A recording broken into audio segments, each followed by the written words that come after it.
আসসালামু আলাইকুম। Welcome to আমার বাংলাদেশ। এ পর্বে আমরা ফর্মের যে দ্বিতীয় পার্টটি আমরা সেটা নিয়ে আলোচনা করব। এখানে আমরা কিছু অ্যাডভান্স জিনিস শেখার চেষ্টা করব এবং জিনিসগুলো খুব চমৎকার, আপনাদের দেখলে আশা করি খুব ভালো লাগবে। তো আসুন কথা না বাড়িয়ে শুরু করা যাক। তো গত পর্বে আমরা দেখেছিলাম HTML5 টিউটোরিয়ালে তো যে কিভাবে এই একটি ফর্ম তৈরি করতে হয় আমরা প্রায় খুব সহজেই শিখে গিয়েছি। তো আসুন এই ফর্মের আরো কিছু অ্যাডভান্স জিনিস শিখি। তো আমরা গত পর্বে শিখেছিলাম যে কিভাবে ভ্যালু অলরেডি একটা ভ্যালু এড করতে হয়। যেমন দেখুন নামের আগে মিস্টার এড করেছি। তো এখন আমরা দেখব যে কিভাবে এখানে একটি প্লেস হোল্ডার এড করা যায়। তো প্লেস হোল্ডার কি? আমরা তো প্লেস হোল্ডার এড করতে গেলে আপনাকে অবশ্যই ভ্যালুটিকে মুছে ফেলতে হবে। অথবা আমি সাপোজ ধরুন এইখানে এই মেসেজে ধরুন এইখানে এই টেক্সট এরিয়াতে আমি মেসেজটি মুছে দিচ্ছি। মুছে দিয়ে এখানে লিখছি ভ্যালু। আচ্ছা, আমার মনে হচ্ছে যে মেসেজটিতে টেক্সট এরিয়ার মেসেজটিতে আমাদের প্লেস হোল্ডার সেট করা যাবে না। এটা আমরা সেট করতে পারবো টেক্সট এরিয়াতে, ঠিক আছে? এই টেক্সট এরিয়াতে আমরা এখানে দেই সাপোজ প্লেস হোল্ডার, হ্যাঁ? এটা হচ্ছে ট্যাগটি হচ্ছে প্লেস হোল্ডার ট্যাগ। এখানে যদি আমি লিখি ইন্টার ইওর ফুল নেম, যদি সেভ করি তাহলে দেখুন এখানে যে আমার ডিফল্ট ভ্যালুটি মুছে গিয়েছে এবং দেখুন এখানে একটি হ্যাঁ, গ্রে কালারের একটি আমাকে মেসেজ দিচ্ছে যে ফুল নেম দিতে। আমি এখানে ফার্স্ট নেম লাস্ট নেম সহ ফুল নেম দিতে পারবো। ঠিক আছে? তো এইভাবে আপনি প্লেস হোল্ডার সেট করতে পারবেন, যেটি আপনার ইউজারকে আরো ইনফরমেশন দিতে খুব মানে একটি মানে ইউজার ফ্রেন্ডলি একটি ইনফরমেটিভ একটি বক্স তৈরি করতে পারবেন। আচ্ছা, এবার আসুন আমরা আরো কিছু ট্যাগ নিয়ে আলোচনা করি। তো সর্বপ্রথম আমরা একটা লেবেল তৈরি করে নিই। আমরা দেখেছিলাম গত পর্বে কিভাবে লেবেল তৈরি করতে হয়। লেবেল আমরা জাস্ট এখান থেকে কপি করে একটি লেবেল তৈরি করে নেব। লেবেল তৈরি করে আমরা এখানে যদি নেই যে সাপোজ কান্ট্রি, কান্ট্রি, কান্ট্রি নিয়ে আমরা এখানে জাস্ট একটি ব্রেক মেরে দেই। আচ্ছা, কান্ট্রি আমাদের দেখুন সেভ করার পরে সাথে সাথে লেবেলটি তৈরি হয়ে গিয়েছে।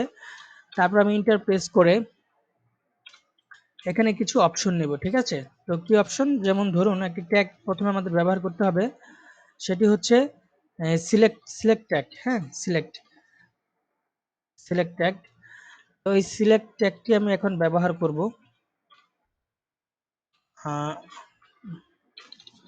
এই সিলেক্ট ট্যাগের ভিতরে আমি দেব অপশন, অর্থাৎ আমাকে সিলেক্ট করে এটি নিতে হবে, ঠিক আছে? এই দেখুন অপশন ট্যাগ। তো অপশন ট্যাগে আমি সাপোজ এখানে নিলাম বাংলাদেশ, বাংলাদেশ, ঠিক আছে? তারপর আমি এখানে নিলাম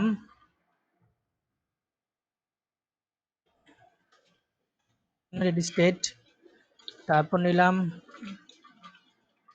ইউনাইটেড কিংডম, তারপর নিলাম এখানে চায়না। আচ্ছা, এবার দেখুন আমি যদি সেভ করি তাহলে দেখুন এখানে আমার একটি সিলেকশন তৈরি হয়ে গিয়েছে। আমি যদি এখানে ক্লিক করি, ক্লিক করলে কিন্তু কি এখানে আমি যেকোনো একটি সিলেক্ট করতে পারবো, ঠিক আছে? তো এটাতে আমি আরেকটু কিছু যদি পরিবর্তন করতে চাই, পরিবর্তন করতে পারবো। সাপোজ ধরুন এখানে যদি আমি চাই যে এখানে আহ, একের অধিক সিলেক্ট করতে, অথবা একের অধিক, আচ্ছা দেখাই আমি, সেটা হচ্ছে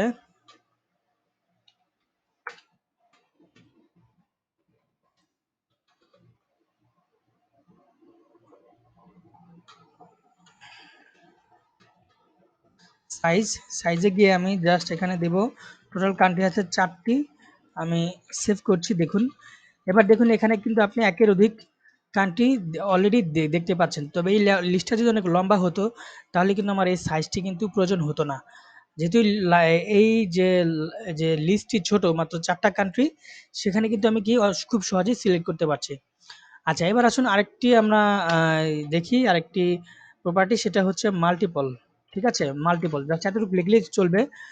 মাল্টিপল লিখে যদি আমি সেভ করি তাহলে দেখুন এখানে আমি মাল্টিপল সিলেক্ট করতে পারবো। কিভাবে? আমাকে কন্ট্রোল টিপ দিয়ে কিবোর্ডের কন্ট্রোল টিপ দিয়ে ধরে রেখে আমি যদি কান্ট্রিগুলো সিলেক্ট করি দেখুন এখানে মাল্টিপল সিলেক্ট করা যাবে।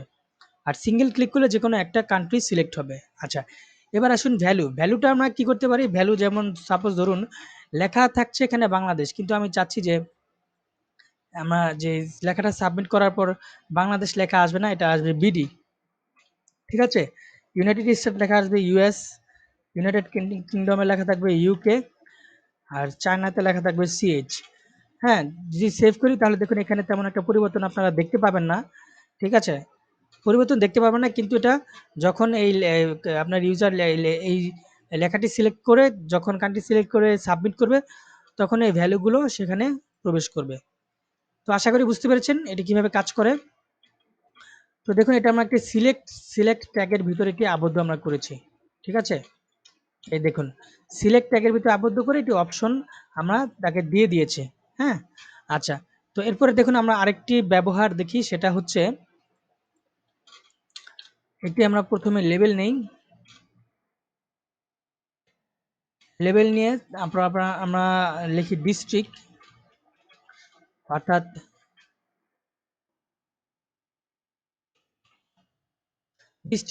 ইউজারকে ডিস্ট্রিক্ট সিলেক্ট করতে হবে।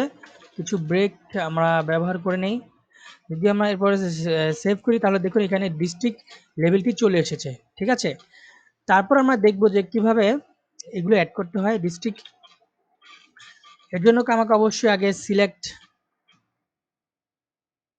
যে ট্যাগ আছে সেটি আমাকে অবশ্যই ব্যবহার করতে হবে। আমি আপাতত এগুলো আইডি অথবা নেম নিচ্ছি না। তারপর আমি যে কাজটি করব সেটা হচ্ছে এখানে একটি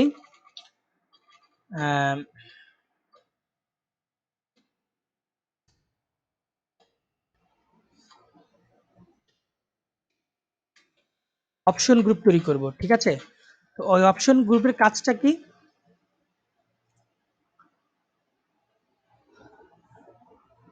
তো এই অপশন গ্রুপের কাজটি হচ্ছে যে আপনি এখানে আপনার একটি লেভেল থাকবে। ঠিক আছে? লেভেল অপশন দেখাচ্ছে, যেমন লেভেল আমি এখানে লিখলাম ঢাকা। ঠিক আছে? অর্থাৎ এই ঢাকার আন্ডারে আপনাকে কয়টি বিভাগ আছে সেগুলো আপনাকে এখানে দিতে হবে। তারপর আমি এখানে অপশন দিচ্ছি সে আগের মতোই। ঠিক আছে? অপশনে থাকছে ঢাকার ভিতরে আছে ধরুন যাত্রাবাড়ি। ঠিক আছে? তারপর এখানে ধরুন মতিঝিল। তারপর এখানে ধরুন সায়েদাবাদ। ঠিক আছে? আচ্ছা, সেম জিনিসটাই আমি এটি আগে এটি সেভ করে নিচ্ছি, তাহলে আপনারা দেখলে বুঝতে পারবেন। এই ধরুন আমি সেভ করছি। সেভ করার পর দেখুন এখানে শো করছে। ঠিক আছে? এই দেখেন। আমি যখন এটি ক্লিক করছি দেখুন এখানে একটি লেবেল তৈরি হচ্ছে ঢাকা, অর্থাৎ ঢাকার আন্ডারে যে উপজেলাগুলো আছে সেগুলো কিন্তু এখানে সে নিয়ে নিচ্ছে। ঠিক আছে? আচ্ছা, সেম জিনিসটাই আমরা আবার তৈরি করব ঠিক এখানে। রাজশাহীর আন্ডারে যেই যদি কোনো ইয়া থাকে, আহ, রাজশাহীর আন্ডারে সাপোজ ধরুন রাজশাহী 1, রাজশাহী ডিস্ট্রিক্টের যদিও আমার নাম মনে নেই, আমি একটা আন্দাজে নাম দিয়ে দিচ্ছি আপনাদের দেখানোর সুবিধার্থে। 1 2 3। হ্যাঁ, এবার দেখুন আমি সেভ করলাম। সেভ করে যখন আমি এখানে ক্লিক করছি দেখুন রাজশাহীর আন্ডারে যতগুলো লিস্ট আছে কিন্তু এগুলো মানে সাব ক্যাটাগরি আন্ডার মতো শো করছে এটা। ঠিক আছে? তো এভাবে আপনি এই লিস্টটি আপনি তৈরি করতে পারবেন। হ্যাঁ, তো এটার কিভাবে করলাম, এটা মূলত কাজ করে প্রথমে এটা তৈরি করতে একটা লেবেল প্রয়োজন হয়। তারপর প্রয়োজন হয় সিলেক্ট অর্থাৎ সিলেক্ট ট্যাগ, যেখানে আপনি সিলেক্ট করবেন। তারপর তৈরি করতে হয় লেবেল, অর্থাৎ অপশন গ্রুপের যে অপশন, এই গ্রুপের একটি লেবেল তৈরি করতে হয়। যেটা যেমন ঢাকা, আমি লেবেল যদি ক্লিক করি কিন্তু ও নেবে না, অর্থাৎ এই লেবেলের আন্ডারে যেগুলো আছে সে নেবে। তারপর তৈরি করতে হবে আপনার এই লিস্টের নামগুলো। তো এভাবেই মূলত কাজ করতে হয়। তো আসুন আমরা আরেকটি দেখে নিই, আরেকটি ট্যাগের সাথে পরিচিত হই। তো সেই ট্যাগটি হচ্ছে আচ্ছা, আমি একটি লেবেল তৈরি করে নিই আগে। লেবেল তৈরি করে এটার নাম দিলাম আমি এরিয়া। ঠিক আছে? এই দেখুন এখানে এরিয়া এসেছে। তারপর আমি যদি এখানে কিছু ব্রেক নেই তাহলে দেখতে সুবিধা হবে। তারপর আমি যে কাজটি করব সেটা হচ্ছে একটি ইনপুট তৈরি করব। ইনপুট। হ্যাঁ, ইনপুট তৈরি করব। ইনপুটে একটি আমি জাস্ট কিছুই বসবে না। আমরা যেমন আগে ইনপুট তৈরি করেছিলাম, যে এই যে এরকম ইনপুট তৈরি করেছিলাম নেম পাসওয়ার্ড। ঠিক আছে? হ্যাঁ, তারপর জেন্ডার, হবিস, ঠিক আছে? একটা ইনপুট তৈরি করব। ইনপুটের একটি লিস্ট থাকবে। টাইপ না, আমি আগে যেমন একটা টাইপ ছিল, টাইপ টাইপ না, এটা থাকবে লিস্ট। ঠিক আছে? এই লিস্টে কি থাকবে? নাম থাকবে। সাপোজ আমি দিচ্ছি এরিয়া। একটি নাম দিলাম আমি। এরিয়া দেওয়ার পর তারপর আমি এখানে দেব সিলেক্ট। ঠিক আছে? সিম্পল দেখুন আমি সিম্পল এতে করে নিচ্ছি যাতে আপনাদের দেখতে সুবিধা হয়।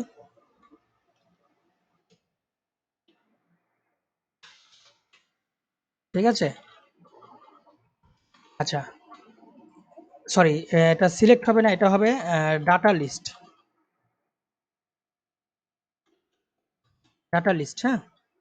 তো আপনারা দেখে নিন, এই দেখুন এটা হবে ডাটা লিস্ট। এই ডাটা লিস্টের একটা আইডি থাকবে, যে আইডির সাথে এই নামটা কপি করা থাকবে, এই নামটি। এই দেখুন এই নামটি কপি করা থাকবে। ঠিক আছে? তারপর আমি এখানে অপশন দিব। অপশন দিয়ে আমি ভ্যালু আপাতত দিচ্ছি না। আপ তারপর আমি সাপোজ ধরুন এখানে কান্ট্রি সিলেক্ট করলো বাংলাদেশ, তারপর এখানে সিলেক্ট করলো ঢাকার যাত্রাবাড়ি। তো আমি এখানে যাত্রাবাড়ির কিছু লোকেশন আমি দিয়ে দিব। ঠিক আছে? তার তার মধ্যে সাপোজ ধরুন আছে ১ নং গেট, ১ নং গেট। ঠিক আছে? তারপর অপশন 2 তে থাকবে ২ নং গেট, তারপর অপশন 3 তে থাকবে ৩ নং গেট। আচ্ছা, এটার সুবিধা কি জানেন? এটা যখন আমি দেখুন আমি সেভ যখন করেছি তখন একটি লিস্ট তৈরি হয়েছে। এই লিস্টে যখন আমি ক্লিক করব, তাহলে দেখুন আমার যে লিস্টগুলো আছে এখানে শো করছে ১ নং গেট, ২ নং গেট, ৩ নং গেট। আর এখানে এটি ব্যবহারের সবচেয়ে মজার যে সুবিধা, আপনি যদি এখানে গেট সাপোজ ৩ নাম্বার গেট লেখেন, যাবে ৩ নাম্বার গেট। ৩ লিখলেই দেখুন এখানে 3 নাম্বার গেট এসে পড়েছে। আমি যদি এখানে 1 দেই 1 নাম্বার গেট এসে পড়বে। আচ্ছা, আমি যদি এখানে যদি অন্য কিছু লিখি, সাপোজ ধরুন এখানে আমি লিখলাম যে কাকরাইল। ঠিক আছে? সেভ দিলাম, তারপর আমি কে লিখি, কে লিখলে কিন্তু দেখেন এখানে কাকরাইল কিন্তু এসে পড়েছে। ঠিক আছে? আমি একটু ফুল স্ক্রিন করে আপনাদের দেখানোর সুবিধাতে দেখাচ্ছি। দেখুন এখানে আমরা ৩ টি সিলেকশন তৈরি করেছি। একটা সিলেকশন আপনাকে জাস্ট ওয়ান ক্লিক করে সিলেক্ট করতে হবে। আরেকটা আপনার সাব ক্যাটাগরি। আর আরেকটি হচ্ছে যে আপনার এখানে আপনি টাইপ করলে চলে আসবে, অথবা যে টিক চিহ্ন আছে এখানে টিপ দিলে কিন্তু এখানে চলে আসবে। তো ৩ টি লিস্ট আপনাদের তৈরি করে দেখলাম এবং এটি খুবই ইজি। জাস্ট আমরা কি লেবেল তৈরি করব, তারপর আমরা কোডিং করে আমরা এটা শেষ করে ফেলব। আচ্ছা, তো এবার আসুন আমরা আরেকটি ট্যাগের সাথে পরিচিত হই, সেটা হচ্ছে আপনার আপনি যদি কোনো ফাইল কখনো আপলোড করতে চান তাহলে সেটা কিভাবে করবেন। তো আসুন আমরা কি লেবেল তৈরি করে নিই আগে। লেবেলটি হচ্ছে সিম্পল ভাবে আমরা একটা নেই প্রোফাইল ফটো। প্রোফাইল ফটো, আচ্ছা আমি এখানে কিছু ব্রেক দিয়ে নিই তাহলে আমাদের কাজ করতে সুবিধা হবে। আচ্ছা, এবার দেখুন, যদি দেখুন এখানে প্রোফাইল ফটো নামে আমাদের লেবেল তৈরি হয়ে গিয়েছে। তারপর আমরা যে কাজটি করব, যে ইনপুট দেব। ইনপুট দিয়ে এখানে যে টাইপ আছে সেটি হবে ফাইল। দ্যাটস ইট, আর কিছু না। আপনি সেভ করবেন। সেভ করলে দেখবেন যে এখানে আপনার ফাইল চুজ করতে পারবেন। আচ্ছা, এখানে আমরা কিছু মজার জিনিস দেখব, সেটা হচ্ছে আমি যদি ফাইলে ক্লিক করি, ফাইলে ক্লিক করলে দেখুন এখানে আমার অসংখ্য জিনিস আছে। ঠিক আছে? আমি পিকচারে যদি যাই, পিকচারে, হ্যাঁ, ভিডিওতে যদি যাই, ভিডিওতে, এখানে সবকিছু আপনি দেখতে পারবেন। আর এখানে অল ফাইল দেয়া আছে। আপনি যদি চান যে না এই মুহূর্তে আমি শুধুমাত্র ইমেজ ডাউনলোড, মানে ইমেজ চাচ্ছে, যদি ইমেজ সিলেক্ট করতে পারবে সে, তাহলে সেটাও করতে পারবেন। সেটার যে প্রপার্টি হচ্ছে একসেপ্ট। একসেপ্ট একসেপ্ট এখানে লিখে দেবেন ইমেজ। ইমেজ দিয়ে স্ল্যাশ দিয়ে একটি স্টার দিয়ে দিবেন, দিয়ে সেভ করবেন। সেভ করে তাহলে দেখুন এখানে যদি প্রেস করি, তাহলে দেখুন এই যে এখানে ইমেজ ছাড়া আপনি অন্য কিছু এখানে আপলোড করতে পারবেন না। দেখেন এখানে ইমেজ শো করছে। আমি যদি এখন আমার ডাউনলোডে যাই, এখানে শুধুমাত্র ইমেজ শো করবে। আচ্ছা, এবার যদি আমি চাই ভিডিও যদি শুধু ডাউনলোড করতে, তাহলে এখানে ভিডিও লিখে দিবেন, বাস শেষ। এখন আপনি যদি ফাইলে যান, এখানে শুধুমাত্র ভিডিও দেখতে পারবেন। দেখুন এতক্ষণ আমি ইমেজ দেখতে পাচ্ছিলাম, এখন শুধু ভিডিও দেখতে পারবেন, আর কিছু না। আর যদি চান যে না আপনি শুধু ইমেজের কিছু ফরম্যাট চান, তাহলে এখানেও সেম ভাবেই পারবেন। আপনাকে কি করতে হবে, ডট পিএনজি অর্থাৎ জেপিজি। ঠিক আছে? যে সাপোজ ধরুন আমি জেপিজি চাচ্ছি, জেপিজি দিয়ে সেভ করে দিয়ে যদি আমি এখন আপলোড করতে চাই, তাহলে এখানে জেপিজি শো করবে। দেখুন এখানে শুধুমাত্র আমার জেপিজি ফাইল এখানে কিন্তু আছে। ঠিক আছে? এই দেখুন জেপিজি ফাইল আছে। আর যদি চান যে না আপনি আরও ফাইল ফরম্যাট চুজ করতে তাহলে এখন কমা দিয়ে লিখবেন ডট পিএনজি, পিএনজি। এবার যদি আমি চুজ ফাইলে ক্লিক করি দেখুন এখানে জেপিজি প্লাস পিএনজি। আমার কম্পিউটার যত জেপিজি প্লাস পিএনজি আছে দেখুন এই যে পিএনজি এবং জেপিজি সব কিন্তু কি সেখানে আপনার এখানে নিতে পারবেন। তো এভাবেই মূলত আপনি কাজ করবেন ফাইল ইনপুটে গিয়ে। তো আশা করি আমাদের এই টিউটোরিয়ালটি আপনাদের বুঝতে কোনো অসুবিধা হয়নি। যদি হয়ে থাকে অবশ্যই কমেন্ট বক্সে জানাবেন। আর যদি আমাদের টিউটোরিয়ালটি ভালো লেগে থাকে অবশ্যই লাইক এবং সাবস্ক্রাইব করবেন। তো আমি আমার এই টিউটোরিয়ালটি এখানেই শেষ করছি। ধন্যবাদ।